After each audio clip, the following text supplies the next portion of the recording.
What up, guys? So it starts week 6 here. Games played tonight. I'm gonna try and get through this as fast as I can so I can upload it to YouTube really quick before the game start. If I don't, I'll just do something like I did last week and post something right before the game.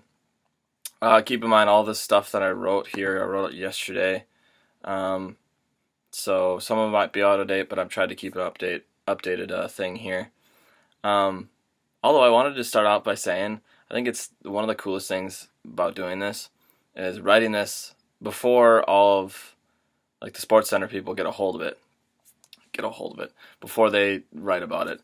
I think it's super awesome how I write some of this stuff or I research some of this stuff, and all of a sudden some of the stuff that I say is exactly what I see on Sports Center, or Matt Barry says it or something like that. It's pretty cool. Makes me feel good. Makes me feel like I'm doing the right thing. Well, in fantasy. But unfortunately my record does not speak to that, as I got stomped by Steven.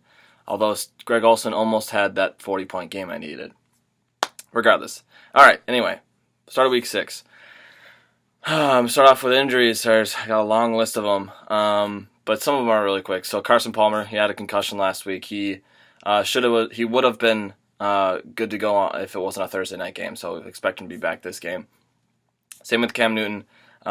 He just needed a little bit more time, but he's going through protocol, and he was back to practice this week, non-contact yesterday, and then I think he was back to practice today. We all saw him riding around in a Segway, so he should be good, right? Anyway, Trevor Siemian, a guy who plays tonight, it was his non-throwing shoulder last week. They said that he was good to go, but one of the guys in SportsCenter made a good comment about how it was a short week this week, so might as well just rest him up for another half week. So he's good to go this week for a divisional game and primetime game at that. So he is back. That's the updated thing. He's throwing, so that should be good news. Good news for all the Denver receivers. And I'm gonna get into that later. Oh man, the Dak Prescott and Tony Romo debacle. This week marks the start of ESPN's top conversation topic for the next 3 weeks. He won't be back this week. Tony Romo obviously won't be back this week, as he's still continuing to rest up on that back injury. And he won't. And they got a bye next week. I think it's next week. So Dallas is going to continue to wait on Romo until he's completely healthy. They have a good player in Dak Prescott to rely on their offense to continue to produce while he's still healing. My take, I think Dak Prescott should continue to play. I think he's probably made my video every time I've made a video. So I'm sure you guys are hearing how much I love Dak Prescott. The really young offense that Dallas has, I think that's a really good change of their organization. So, however, once Tony Romo is good to go, I think what they'll do is play him. Jerry Jones, from what I heard, said that the QB job is Tony Romo's once he's healthy. Obviously that's not fun, but it's what I expect to happen is that Tony Romo's gonna come in. I think what should happen is that Dak should continue to play, and then just like I was saying, but then once he starts tanking, then shove him in there, or shove in Tony Romo. So I don't know. It's all up in the air right now. But ESPN and SportsCenter is just gonna drive this conversation to the ground for the next couple weeks. So expect that on your TVs. I think what is funny though is this is exactly what happened in Dallas when Romo took Bledsoe's spot back in the day. Bledsoe got hurt and Romo took his spot, and then all of a sudden Romo's out of. He's the starter and Bledsoe's out of spot. So I think expect that to happen next year if Dak continues to do well. Anyway, moving on. The quarterback situation in Cleveland. That's fun. Cody Kessler is said to start. He should be fine. That's the updated news here. Josh McCown was working in back into practice. He said he's going to try his hardest to get back in. Kessler's rib injury is fine. They said to play. I think, as weird as the Browns are, I still think Terrell Pryor will have some snaps at QB, but Expect Cody Kessler to get the majority of the snaps there, if not all of them. The reason why I'm bringing any of this up is because if you do own Terrell Pryor, this is going to affect his production. Cody Kessler is an okay quarterback. I mean, obviously not the best quarterback in the world, but an okay quarterback in Cleveland Browns settings or regards. So this will affect Pryor's production. I don't think he has a good matchup here this week. So I'm sitting Pryor this week, but if you need to start him, obviously start him. Moving on, this isn't really an injury, but it deals with the quarterback. Colin Kaepernick is in, and that again will be another conversation topic for the next couple of weeks on the SportsCenter. So have fun with that one. Fantasy wise, I think this may affect Torrey Smith's value, as they connected. Colin Kaepernick and Torrey Smith connected back in the day when Cap was actually really good. So that may affect his value there. So look for that. Regardless, I don't think the 49ers will win. I saw a funny little meme there the other day. It said all teams should just play the national anthem on third down because Colin Kaepernick will just kneel the ball. I appreciated that. Moving on, we got Jamal Charles. He's full participant in practice today. I say start him. I'll talk about him later, I think. I'll tell you why and stuff like that. So, next person, Eddie Lacy. This is the injury that I've been monitoring because I have Eddie Lacy in one of my leagues. This has been the teeter-totter injury of the week, where it's the opposite ankle of last year. They aren't sure of the seriousness right now, but it seems like he'll be good to go. He was limited in practice on Wednesday. He practiced today. And on the flip side, James Starks did not practice yesterday. And now he didn't practice at all today and possibly tomorrow because of a family-related issue. So expect Lacy to get most of the carries this game. I think that he'll be the workhorse, and they'll just push him if he is 100% and good to go. But regardless, I think he'll play. Jonathan Stewart is back. He's returned to practice. He practiced yesterday, and he's practiced today. So expect him to do really well to be moved back into the offense. He's officially off the injury report, so you're good there. Latavius Murray back with his toe. He's expected to be back this week. But if Murray is not good to go, expect DeAndre Washington, Jalen Richard to play again. But they're expecting him to be back. Jeremy Hill, something up with his chest. He got hit in the game last week, and he did practice yesterday, and he's still expected to play. But I'm pretty sure I've talked about Jeremy Hill and Giovanni Bernard too on these videos, and how Jeremy Hill relies on his touchdowns, and he just hasn't been seeing that. Big news of the week: big hit to the New York Jets. Eric Decker has torn rotator cuff, placed on the IR. He's out for the season. He's done there. Anunwa will be seeing more targets, so if you own him, keep an eye on that.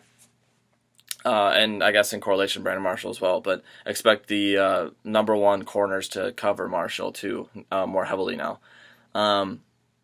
Des Bryant, his knee and hairline fracture deal. They're looking to play him. I would say don't hold your breath. Make sure you have a contingency plan to make sure if you do expect to play him that you have someone else in backup. Sammy Coates, he just has a little hand laceration, basically just a little cut on his hand from what it sounds like. He was a top wide receiver wire pickup this week. He had a huge week last week, and he seems to be working into that wide receiver number 2 position on the Steelers' offense. Monitors hand laceration because it is his hands, but again, it was just a cut, so hopefully it's not that bad. Tyler Eifert, his ankle and his newly hurt back, did not practice Wednesday. AJ Green did also not practice. Just throwing that out there. But Eifert, expect him to be still hurt. I think at this point, Eifert owners have someone else in play to play instead of Eifert. Jordan Reed, another guy that came out of nowhere. He got a concussion apparently last game. Came into practice with some concussion symptoms. Don't know exactly what that even means, concussion symptoms. From what it sounded like on TV, he just came in and said he didn't get much sleep. I don't know what other symptoms there are that show you have concussions. Are you just dumb? I couldn't tell you.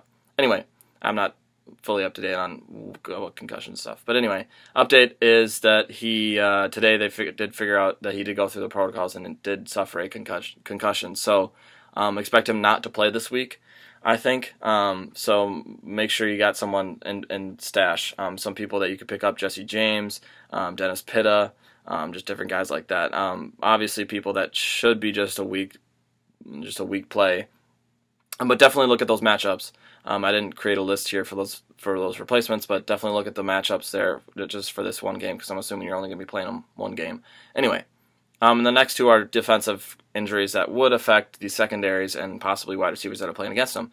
Dominique Rodgers-Cromartie banged up his groin.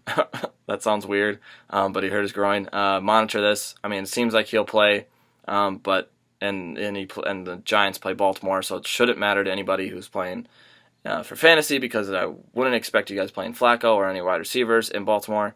But keep that in mind as the weeks go, as the weeks continue to move on, because then whoever's playing the Giants, the wide receivers may have a good week.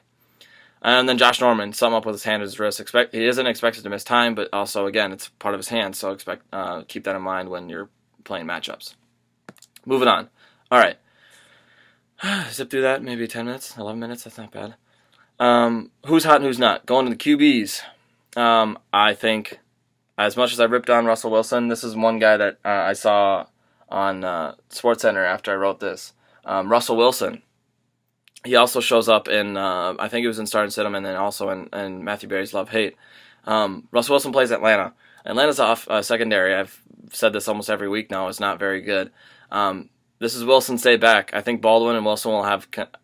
This is a bold prediction, but I think Baldwin and Russell Wilson will connect for 2 touchdowns. I think that's the kind of game that they'll have. Baldwin is one of those sneaky characters where he can get multiple touchdowns in the game if Wilson is hot.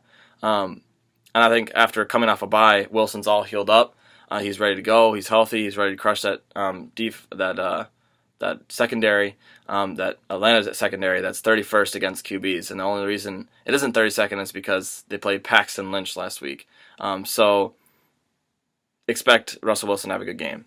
The next person here who's hot right now, that I still suspect is on a hot streak that will continue to produce, is Brian Hoyer. I wanted to do, I just totally ruined that. I was going to do name of this QB, 300 yards through his first 3 starts, with 2 touchdowns in each game and 0 interceptions with only 1 fumble. No, it's not Matthew Stafford, Andrew Luck, or Carson Palmer. It's Brian Hoyer. That was going to be my reveal. Unfortunately, I botched that. So anyway, he has had 300-plus yards every game that he's played. So he's doing really well. I would never think to say that. He's got 2 touchdowns.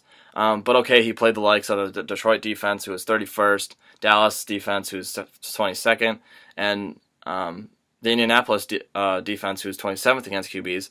But I think that he's finding those people like Cameron Meredith. I think that's his name, Cameron Meredith. And Zach Miller sometimes too. Granted, he hasn't really connected with Alshon Jeffrey, but as soon as he does, you can best be sure that Cutler should be looking out for his job. I think Hoyer will have a great game. They play Jacksonville, who's in the middle of the pack against QBs. So I think it'll be a good game, especially on the other side too. I'll talk about Blake Bortles in a little bit. But the next person who's hot, Tom Brady. We all called this one. Brady's going to be the best thing about QBs until his bye week in Week 9. So if you take a look at his schedule, he's got some pretty easy schedules. I think our matchups. I think this Cincinnati game is probably one of the toughest ones that he'll have to go against until his bye week. So if you're lucky enough to snag Brady and smart enough to do so early, it's about to pay off. So keep him in your lineup. Moving on here, we have onto the watch list. Like I said, Trevor Siemian against San Diego offense. This is only really on there because I think before I was like monitor his health, but I think Trevor Siemian, if he continues to play really well and gets those good matchups, he's a person to plug in week to week, looking at the matchups that he does have, because he has those Denver receivers. He has Emmanuel Sanders, he has Demaryius Thomas that he can count on to throw the ball to. Like this game, the San Diego secondary isn't the best coming in at 25th against QBs, and has given up 300 plus passing yards per game to opposing QBs in 4 out of the 5 games this season. So, if you need a plug and play of the game this week, granted you're probably not hurting from a bye, because I'm assuming you're not starting Jameson Winston as your number 1 quarterback throughout every week, or Sam Bradford. So I don't know, just to keep in mind there. And then the other guy is Blake Bortles, like I said. He's played against Chicago defense, who have been relatively okay recently. But I think Bortles showed what he could do a couple weeks ago. Bortles had the best bye week, or had the best week to go on bye, in my opinion. Right off of his hot game, his turnovers were beginning to grow from game to game until he got to London, and then he stomped on an Indianapolis defense with 0 turnovers, and now faces a mediocre Chicago defense. I know I just kind of contradicted myself. But I honestly think the Chicago defense is better than they appear. But the stats speak as a mediocre Chicago defense. But anyway, back to Blake Bortles. Like I was saying, his turnovers continue to grow, and I think when he went on bye, I think that was the best thing that he could do for himself or for the team, was because they finally got rid of. He had 0 turnovers in that game. He had a couple touchdowns, and they went into the bye being like, yes, okay, this is our team. We're going to do it. So I think Bortles is on the rise. He has a couple tough matchups with Tennessee and Kansas City pretty soon. But I think he'll turn around and start being the Blake Bortles that we saw at the end of the season last year. Moving on to who's not hot, Eli Manning. If you guys have been watching Eli Manning in the past couple of weeks, he did not do very well. We saw him when they played us, but he just shat the bed recently as well. Eli Manning against Baltimore this week. Please tell me you're not starting Eli in any of your leagues. Since game 1, he's gotten less and less points per game, fantasy points per game. He has thrown 5 touchdowns with 6 turnovers, and that, and he just has, and I can't talk about his face anymore. I've talked about it too many times, because he looks like he's got something like a screw loose up there or something. But anyway, don't start him. I would even consider dropping him. There are plenty of other QBs out there, and just to name off a couple of them, I mean, Brian Hoyer was out there until I grabbed him today. But I'm sure. Trevor Siemian. There's other QBs that you could grab out there. Another person that's not hot, and despite his past game, was Phillip Rivers against the Denver defense. He plays tonight. I don't think that his is going to be his turnaround performance. Despite his turnaround performance toward the end of the game last week, Rivers has not exactly been hot. He has been more not hot. He had to throw a bunch to try and get back into the game, which they did get back into the game, but he did everything he could do to get the win. But his team just decides to poop on themselves. He's trying. This is another thing that I saw on SportsCenter that I was saying yesterday when I was writing this, was that he's basically a one-man team right now. He can only do so much for the team. He needs his people around him to help out as well. And with all the turnovers that are happening and the botched kicks that happened yesterday, I think something needs to happen in San Diego. And maybe this primetime game is something that could turn around. But however, I'm not starting Phillip Rivers. I am not too hot on him right now. He's progressively got more and more yards each game he's played, though, which is promising down the stretch, but it's a tough matchup against this week against this tough Denver secondary. This secondary only let Matt Ryan get 14 points off of his 5-touchdown game. So coming off of that 5-touchdown game, he only got 14 points against that Denver secondary. So, don't expect Phillip Rivers to do very well. I'm starting him I'm sitting him in a couple leagues and starting someone else. I'm actually starting Brian Hoyer over him this week in one of my other leagues. So hopefully I'm not going to be kicking myself later. I guess we'll find out later tonight. Something to note, though, in San Diego, keep an eye on how the San Diego uses their tight ends because Gates is back and Hunter Henry actually has shown that he's reliable. Moving on, Tyrod Taylor. He plays against San Francisco. Don't be fooled by Tyrod Taylor's recent performance because they project because they project Tyrod Taylor to have 16 points this game, or even they project him that amount of about that many points each week. But looking at his stats, he's only had one game out of 5 of them where he's gotten over 15 points. That's not what you want out of your QB. And my assumption is that since he's out on waivers in our league, that none of you are starting him in any other leagues, and that we're all kind of on the same page about Tyrod Taylor. So I'm gonna just move on from there. A person that is this is where it got tough for me because I wanted to mention Derek Carr. He's got a tough matchup this week with Kansas City. And he's been hot. However, because he finally has shown that he can spread the ball around to different receivers. He's got Michael Crabtree. He showed Mari Cooper last week. And now coming into this week, I'm expecting them to get relatively the same amount of points. But he's playing that difficult Kansas City secondary. So be wary on starting him this week. He's in my first. I guess he's in the beware column here. So be wary on starting him this week. He's been good, but Oakland is finally figuring out, like I was saying, to spread the ball around. But like I said, the matchups to be something to be cautious of. So moving on, the next guy is another guy who's been okay, or has been hot. Matt Ryan. He's on my beware column as well because he's going against this Seattle matchup. Same thing goes for Ryan. He's got 14 points off of his 5 touchdown game against the Denver secondary. And now he plays Seattle's defense, which is, again, a difficult defense to play against. And there's a bunch of talk going on about how they're trying to use Richard Sherman, whether or not they're going to use Richard Sherman to shadow Julio Jones or not. But regardless, Seattle's is the best defense against QBs this year. So if you can, I would consider finding or having a backup at QB. Like I said, in that league that I'm starting Brian Hoyer, I'm sitting Matt Ryan and Phillip Rivers. I think that's the riskiest move that I'm ever doing this year. But I'm confident that Brian Hoyer will get more points than these two just because of the matchups. I don't want to be sitting there with my thumb in my ass when I see Matt Ryan on my starting lineup, or Phillip Rivers in my starting lineup with just like 12 or 14 points when Brian Hoyer's got 20. I mean, that's 6 points that could, determine a win or loss. Because I know I've lost quite a bit of games this year already where it's been 5, 4, 3 points a game. So, and I've won a couple, right, Logan? Moving on. Running backs now. Who's hot for running backs? Jordan Howard. He plays Jacksonville. Keep riding him.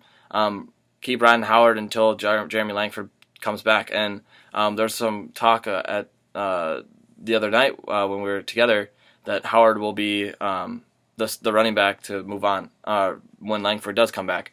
I definitely think he'll be worked into the offense. I don't think it'll be a clear-cut thing right away, but until then, Howard is continuing to become more and more involved in the Bears' offense, getting a touchdown and a receiving this past week, and over 100 yards in rushing.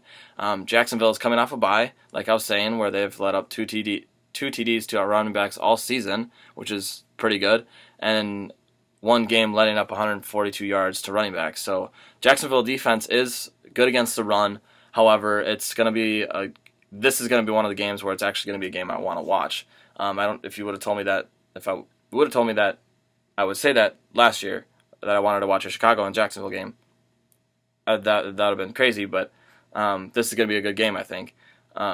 So despite those somewhat frightening stats, I think that he'll have a great day. He's hot right now, so I think he's still riding that hot. Another running back as hot as Shady. He's playing San Francisco. He's the only reason he didn't get 7 more points last week is because he was snagged up at the 5 yards before the end zone on his 50-some yard breakaway, and Gillisley took two of his touchdowns away. So last week he could have put up 30 points, but unfortunately only had 20. Unfortunately, but Yeah, I think he's hot right now. He plays San Francisco, whose defense would have let up 130 plus yards to running backs in 4 of the 5 games this season. Their run defense isn't the best, I don't think, fantasy wise. So I mean, continue to ride McCoy. Granted, you got to look out for those jealousy takeaways at the goal line, but Shady's going to be continuing to produce for you. So if you got to just hope for Tyrod Taylor distracting the defense by throwing the ball a little bit, so that Shady has another great week. Another person here is Christian Michael on the hot list. He plays at Atlanta. Coming off of that bye, Michael's ready to jump into the running back one spot again, and with the secondary being a weak point on Atlanta's defense, carries should be down. But regardless, Michael is going to have a good week. So if Russell Wilson passes the ball quite a bit and they get ahead by a lot, or something of that sort, where they pass the ball a ton and all of a sudden Atlanta's starting to crowd the wide receivers, then Michael's going to start seeing carries. All right, watch list. Lamar Miller. I know. I've been telling you that you should keep on to Lamar Miller, keep on hope these past couple of weeks.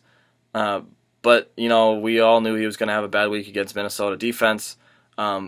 So I think you should keep holding on to Lamar Miller. This week is the week. He's going to get a touchdown this week. I know he will. He's got to. If he doesn't, then I'll stop being hopeful, I swear.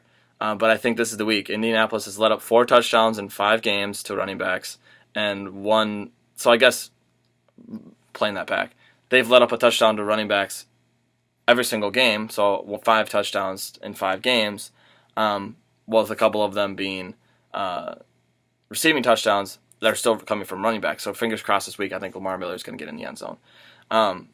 Moving on, Jonathan Stewart. He was the guy that I was saying up before. He's back off of that injury. Expect him to be integrated but carefully back into the offense, though, because we don't want it. It seems like he's ready to go and good to go. He's going to be playing, but he's not that PPR format type of running back where he's catching the ball. That's why he's on the watch list instead of anything else. So keep an eye on him. If you need to, I would start him because he's definitely a running back 1 this week. But also obviously keep an eye. Another person who's coming off that injury, Jamal Charles. I think if Jamal Charles is 100%, I say he's a beast this week. I think if he plays, he's gonna continue. He's gonna show everyone who Jamal Charles is again. I'm high on Jamal Charles this week. Jamal Charles. Because Oakland's secondary is the worst secondary in the NFL right now, and the run defense isn't exactly the best either. So Jamal Charles has a really nice comeback matchup against the Oakland Raiders. So start him if you got him, but keep an eye on him as well because he is coming off of an injury. And then the last person on the watch list, I have a really long watch list this week, is the Atlanta secondary, or the Atlanta backfield. Tevin Coleman and Devonta Freeman. They play Seattle, so it's difficult to say, go ahead and start either one of them. But they are just to give you one big stat that I thought that blew my mind. They have a combined, actually exactly 100 or 1,000 all-purpose yards already. So that's receiving and rushing between the both of them. They have 1,000 yards. I think that's crazy, to be honest, because if you think about it, technically some other running back should be getting all those carries and all those touches and all those yards. So technically it should be one player, but it's 2 players this time. That's why it's not absolutely crazy, but I think that's a pretty good stat to convince you to say, okay, these guys are the real deal. This is the first running back by committee where I wouldn't mind starting either one. Granted, I should have saw this coming, but I dropped having Coleman last week because he was dealing with the sickle cell thing, and granted, Logan's shit-ass grabbed Coleman after I dropped him because of his sickle cell, but, shit happens. I'm not going to get into that. Logan's just hoarding running backs. Anyway, moving on. On to the not part of the column. Matt Forte is the number 1 on the not column. Arizona, they're a great defense. That's who they're playing. I'm sorry, Marcus. I keep pooping on your Jets, but Matt Forte has not been the Matt Forte we thought he was going to be. Bilal Powell is starting to take away the carries from this 30-year-old, and at least 10 in each game, to be exact, that actually get on the stats sheet. in fact, Bilal Powell has gotten even more fantasy points than Forte in the past 3 games. So be careful. I mean, this is someone where you got to keep monitoring him. So hopefully he can turn it around here. He plays this tough Arizona defense this week, so he's got to be sat this week because I don't expect the Jets to win again to win this game. So unfortunately, I hate to say that, but anyway, although I actually kind of love to say it. But anyway, moving on. C.J. Anderson is another person on my not list. I put him on my not list because he's not hot. He plays against San Diego, who hasn't the greatest run defense either. So he might have a turnaround game this week, but he's not hot. That's why I didn't put him on the hot part, because he hasn't had a good couple weeks. So be wary with your start as C.J. Anderson, just because he hasn't been doing very well. However, this might be the game where he will turn around. I know that's saying go ahead and run the red light, but you don't want to run the red light, but you have to. It's like it gave you both answers. But again, I think he's someone that, keep an eye on him this week. Hopefully if you got him, I'm assuming you got to start him. But he's someone that isn't hot right now. So if he doesn't do very well, don't be surprised. The next person is Eddie Lacy. He's not hot at all. There goes my hope. My hope was all crushed last game when I saw Eddie Lacy's ankle all wrapped up on the sideline. He just hasn't been the running back that we thought he was. I mean, that's just plain and simple. If he's healthy, then I might start him just because he's the only running back there. He's just not the hot running back. So I'm looking for, if anything, he's going to be a flex starter. So that's where I'm at right now, at least with Eddie Lacy. That's where my attitude's at. Someone to beware. While he is arguably one of the best running backs in the league right now, I put him on the beware list because this is his first game where he could meet his match, I guess you could say. Ezekiel Elliott. They play Green Bay. On the stat sheet, Green Bay says Green Bay is one of the best run defenses. It took me by surprise because Green Bay isn't exactly the best defense, but on the stat sheet it says they are the greatest one of the best run defenses. Out of 4 games though played, the Packers have kept running backs to under 50 yards each game and only 1 touchdown out of all 3. Yeah, I think all four. Regardless, that's not very good for running backs. Granted, they've really only played shoddy running backs, but it's worth noting because if you're starting Elliott, you're expecting a big game, but they're going against a statistically sound run defense this week in Green Bay. So here's Elliott's chance to prove that he's worthy, to show like, hey, yeah, I'm the running back that you want. This is another thing that was mentioned on SportsCenter that I was like, I wrote that before you even said that. Yeah, no big deal. I want a job, please. Anyway, moving on. Wide receivers here. I'm almost done here. Let's hopefully get through this really quick and get into the matchups here. Who's hot? Larry Fitzgerald. He's gonna have a great game against the Giants. Fitz has a nice matchup against the second worst secondary in the NFL against wide receivers, and with Carson Palmer coming back this week potentially, sounds like he will be, and with how well Fitz did with Drew Stanton, it's very likely that he could produce again. So start Larry Fitzgerald if you got him. Sorry, Marcus, about the bash on the secondary of the Jets. Moving on, T.Y. Hilton against Houston. All right, fine. If you guys have watched the other videos, you know that I keep ripping on T.Y. Hilton, but I'll stop because he's had 2 30-plus games in the past 3 games, 30-plus point games in the past 3 games. As Luck continues to get more and more confident, the more Hilton sees targets. However, as I was watching this morning, it seems like the O-line just can't hold up Luck, and Luck's being the nice guy and saying that he just is holding on the ball for too long. They need to figure out something in the offensive line where they can help Andrew Luck stay in the pocket because he isn't exactly a scrambling quarterback, so you can get the ball to those wide receivers. But again, Hilton is really the only receiver that's getting any sort of catches, even including tight ends. So if you got Hilton, start him this week. He's hot. They play the Houston secondary, which is the 4th best in the NFL against wide receivers. Hilton's streak outweighs the matchup, I think. Moving on, Kelvin Benjamin. He is hot right now. He plays New Orleans. New Orleans secondary isn't the best. This is the shootout of the week, I think, Carolina versus New Orleans. I think the Carolina defense has been shoddy at best. The Carolina defense has gotten only 2 points, 6 points, and 3 points in the past 3 weeks. They're ranked 6th in the NFL against wide receivers. It doesn't actually exactly make sense, but again, we're not talking about the New Orleans wide receivers. The reason I dig into that so much is to justify my claim on the shootout. I think Cam will be back, and he'll be ready to toss the ball to his targets, Greg Olsen and Kelvin Benjamin. And with the New Orleans secondary still as shit as always, I think that'll be a good game, and I think that'll be a good game in New Orleans. I think, and with Drew Brees is going to be throwing against them as well. So I think it'll be a high scoring game. I suspect. So start Kelvin Benjamin if you got him. Nolens. I even wrote that in there. N''AHLENS. Anyway, moving on to the last person that I think is hot in the wide receivers. The two people, Demaryius Thomas and Emmanuel Sanders, the Denver's wide receivers. Like I said before, if Simeon is back, and he is, the Denver wide receivers should see a good amount of work. The secondary in San Diego is hurting, and I see good days on the horizon for the Denver wide receivers. They're really liking Simeon, so, I mean, I think you should definitely start Emmanuel Sanders or Demaryius Thomas. Right now, Emmanuel Sanders is ranked above Demaryius Thomas, and even projected above him too. So definitely start those guys. Another few guys that going onto my watch list that I think will have pretty hot weeks this week, and that's why I think they made my watch list, is because they haven't exactly been doing very well. It's Jeremy Maclin and Doug Baldwin. Jeremy Maclin plays Oakland. Shitty secondary. He has been shit as of late. I would know. I have him.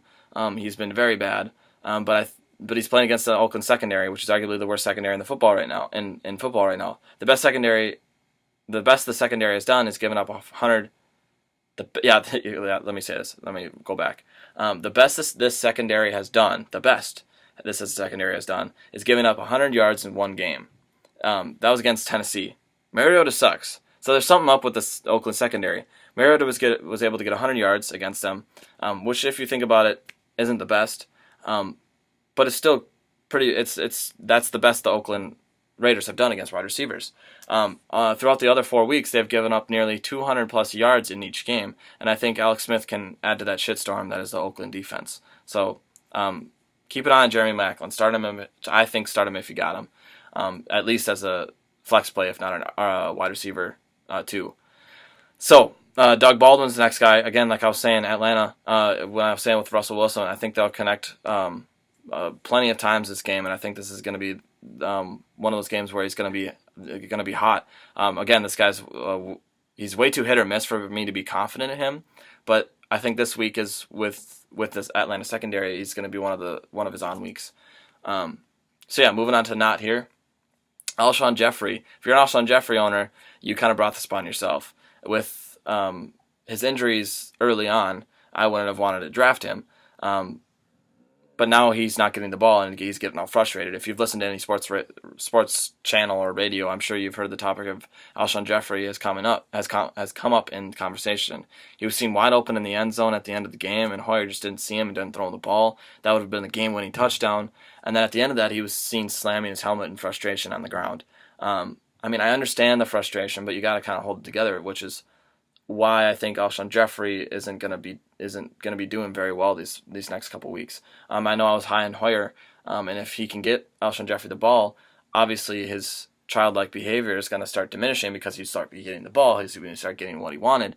But anyway, Hoyer's got to get him the ball before I would even start considering, starting him consistently.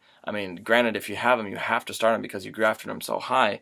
But at this point, I feel like you try and get rid of him. You try to trade him, or if you want to. I expect it'll be a couple weeks until Jeffrey's going to be one of the top wide receivers again. Next person here, Willie Snead against Carolina. I love me some Snead. Don't get me wrong. And granted, he's had some pretty bad games recently. But I can only imagine that it was because of his injured toe. However, word did get out on Wednesday that he's off the injury report now. Willie Snead's one of those guys where he isn't hot. That's why he's on the not list.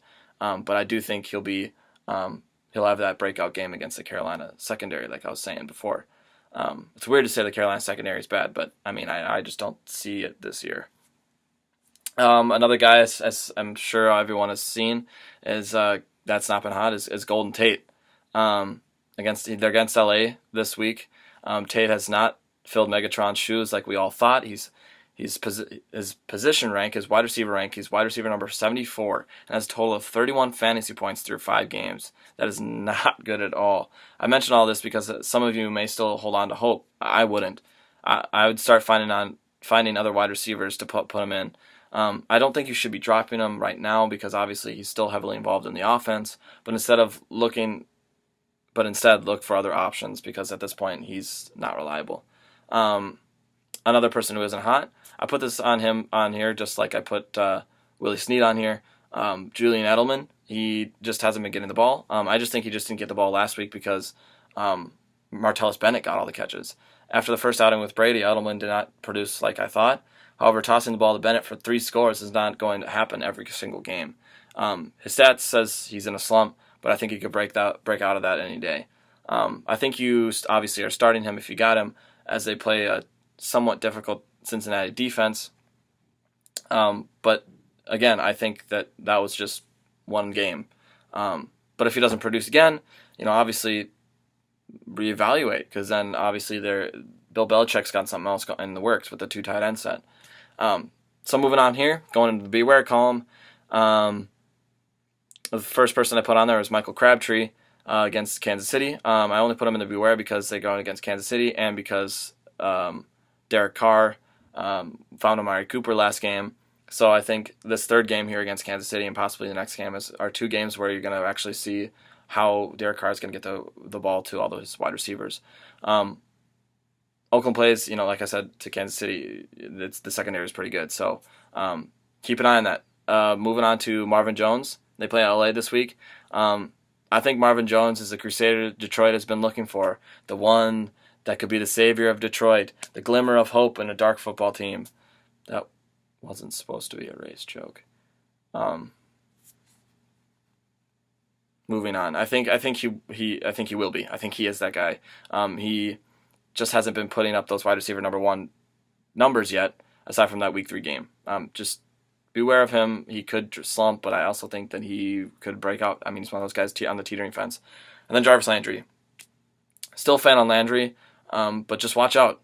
Tannehill sucks. Moving on. Tight ends. Hot right now, Greg freaking Olsen. I thought I was actually going to win that game because I need Greg Olsen to get 40 points. I thought I was actually going to win that game when he got 27. I was like, all he needed is a 60-yard touchdown and I win. Oh man, I was pacing around my house. I typed in Delaney Walker here, but it corrected to Melanie Walker. So there you go, Nathan. I guess your mom's starting for the Tennessee Titans this week. And I put her under the hot. Nice. Okay, I see how it happened there. My computer knows me. And then the other guy, Martellus Bennett. Obviously, start him now. I mean, they're going to work in that 2 tight end set. We all saw how well Hernandez was doing football-wise with Gronk in the 2 tight end set. And then those guys who aren't hot exactly right now is Gronk. Like, I got to put Gronk in here just because of his stats.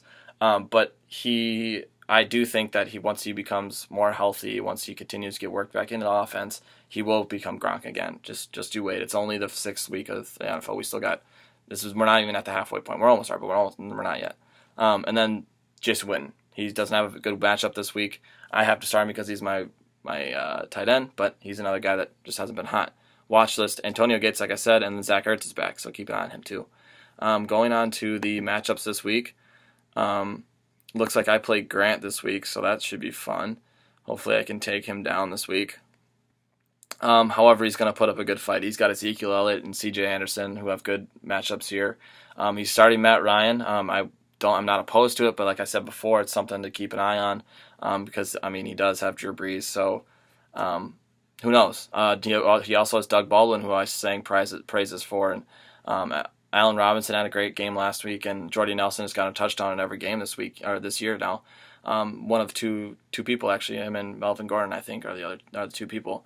So I think it'll be a tough game again for me this week. Unfortunately, I think I might lose, but obviously I'm going to put my pick as myself because, how can you root against yourself, right? I got Greg Olsen, Antonio Brown, Macklin. I think he'll have a great game. Hopefully Mark Ingram isn't hurt. He sat out practice today. Stafford plays LA. He should have a good week. So who knows? And Willie Snead, I picked up Willie Snead from Steven. I guess I pulled a Logan on that one. Next game here, looks like it's Marcus versus Steven. Right away, I'm just going to say Steven's going to win this game.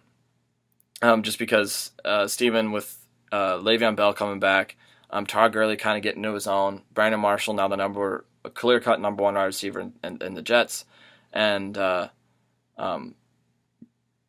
Luck's starting to get more confident. I think that you're going to win. Granted, you have some people that are iffy on your team, like Alshon Jeffrey and Marvin Jones, like I said before, and I guess Jimmy Graham could do really well this week with Atlanta.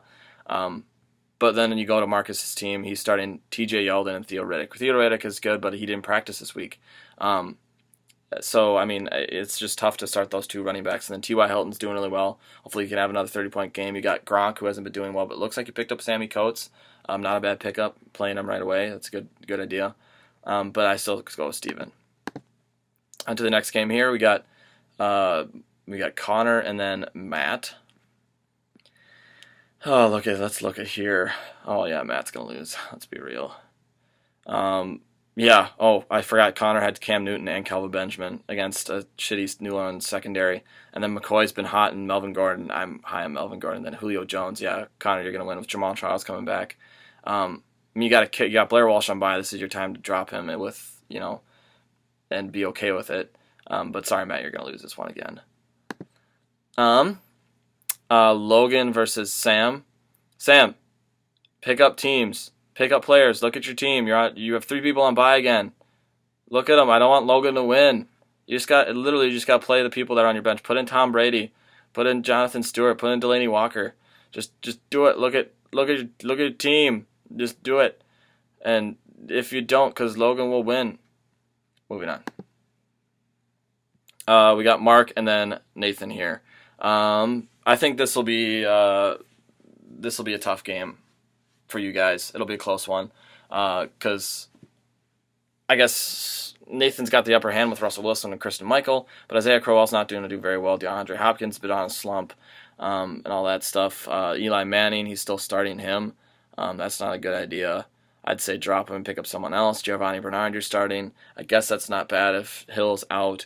I'm still not a fan of that Kamar Aiken play, but just like I said, just check your lineup real quick and swap some people out, and you'll be good to go. I guess my pick there would be Nathan. That's about it for that. I guess I was longer than all the other ones when I wanted to go quicker, but I'm going to try and post this before the game start. If I don't, like I said, I'll just post something really quick before on Facebook with words. So, that's all I got. Enjoy week 6, guys. Talk to you later. Hope to see you guys soon. All right, bye.